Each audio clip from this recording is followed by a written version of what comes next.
This one is very sad indeed.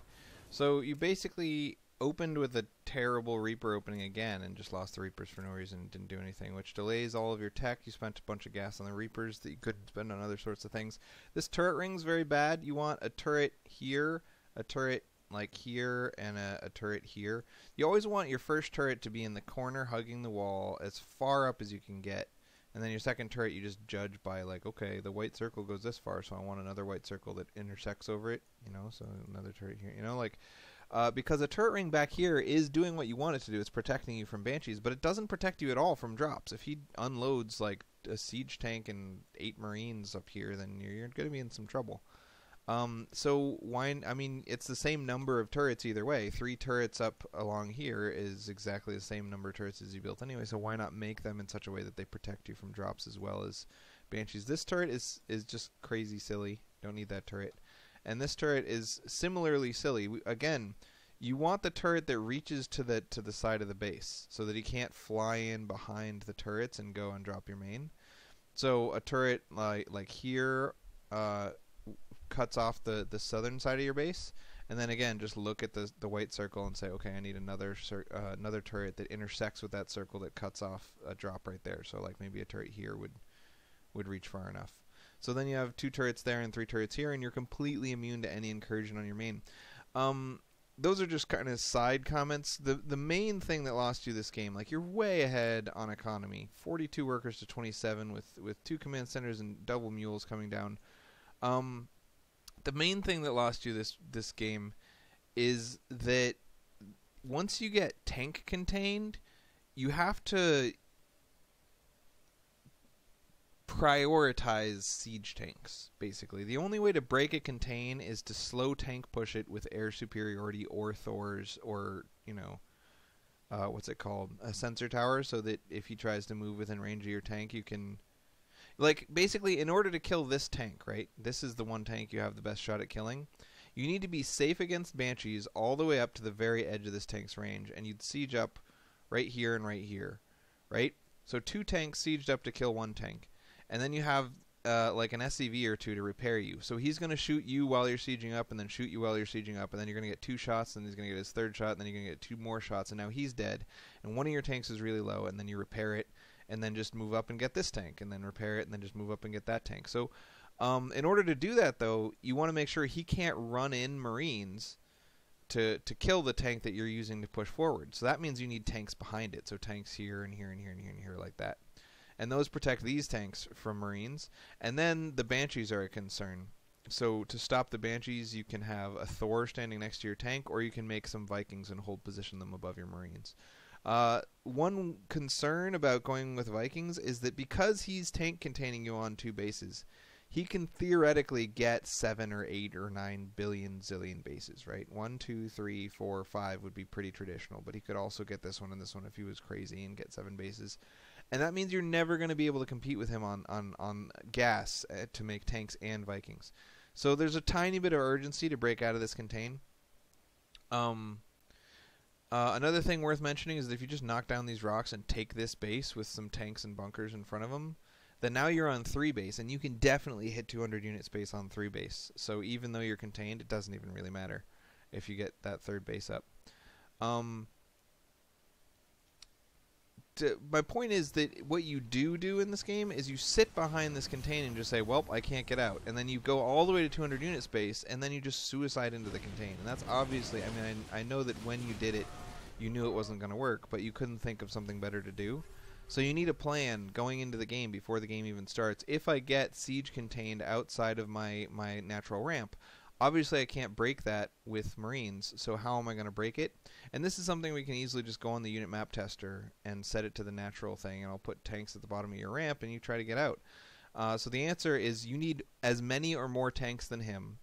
You need either Vikings or Thors to prevent you from getting killed by Banshees, and then you just need to do kind of a slow tank push where you eliminate a couple tanks at a time. So the way he's sieging up is going to make it really hard to slow tank push out of this. But drops in the backfield are a good thing to do. Elevating your entire army except for 3 tanks. So you have this bunker here, right? You could leave a tank here, and a tank there. and then take your medevacs and drop all your troops here, and then go back and get another load and drop them all here, and go back and get another load and then drop them here. And then you can either tank push him from this direction, where he's going to be having one tank at a time, and so again you can siege up 2 tanks here, and they're going to kill that tank and then repair it, and then siege up tanks outside and kill that. And if he unsieges to go adjust to your new position, now you can hit him from both sides. You take your small group from here and attack into him, and take your big group from here. Get as big of an arc as you can. Like, look how big of an arc you can have against his spearhead if you attack from the right side. Or you can just take your whole marine tank army and just walk up here and then walk over here, knock down this third, and then walk into his base and siege up on his natural so that he can't come down this ramp anymore, and now he's basically dead. So he's going to have to react to that in one of 2 ways. Unsieging and pushing into your natural, where you already have bunkers and tanks, which will be bad for him, or going home and trying to mop up your tank contain. But your tank contain, because it's a surprise, because you elevated down to the side, is gonna already be in such a good position that even if he cleans it up, it's gonna basically end the game while he's cleaning up. Plus, in order to come clean it up, he needs to break this contain, which means that you can now walk around the field wherever you want to go. So that's something, again, that you need to practice a couple of times until you feel comfortable with it, so that if it ever happens in a ladder game, you don't have to think about it, because you can't come up with that whole plan mid-game. You know, you can't be like, oh my gosh, I'm contained, let me keep up my macro, expand, and think about what I should do. Because there's not a lot of extra room in your brain to think about what to do when you're trying to keep up with your macro and expand. One thing you could do, I was thinking this a lot last night when we did our TvT practices, is one thing you should do, at least when practicing with me, is pause it at certain points and just think about, what should I be doing at this point? Get some time to have a free thought about what should be going on next. In a real ladder game, he'd probably just unpause it like a douche, but, you know. It's worth at least a shot. But the best response is to know ahead of time what you want to do if you ever get tank contained, and recognize that the only way someone can get this early of a contain is if he has a bigger army than you, because otherwise you could have just crushed it while he was setting it up. And so if he does have a bigger army than you, that means he has a smaller economy than you, and that means that if you do kill his army, you win the game, kind of thing. So anyway, let's watch what you do. You get really pretty turret happy. These turrets are not helping anything. After the 2 turrets, one here and one here, that protect you from banshees, you don't need any more. So making 4 turrets here is just excessive and silly. You do this kind of drop. I don't like this kind of drop when you're tank contained, because he's not gonna lift his whole army to come back and respond to this. He's gonna respond to it with reinforcements. So you get an exact limited amount of damage that you can do. But eventually it's going to stop doing damage. So another thing worth mentioning that is a common theme among all the TvTs I've watched of yours, your opponent is on 4 base when you're on 2. It seems like you're always low on bases compared to your opponents. And in this specific game, he has a tank contain and you're afraid to take your 3rd, and I get that. So it's not a comment about this specific game, it's more of a continued theme, like you've never lost a TvT in which you had the same number of bases as your opponent. Another thing, another reason I don't like the simple double medevac drop is that, are you in danger? Like, I know that it's scary to have a tank contain outside your base, that's scary, but it's not dangerous. He can't kill you. For the same reason you can't push out. There's a ramp here, and he can't get across it.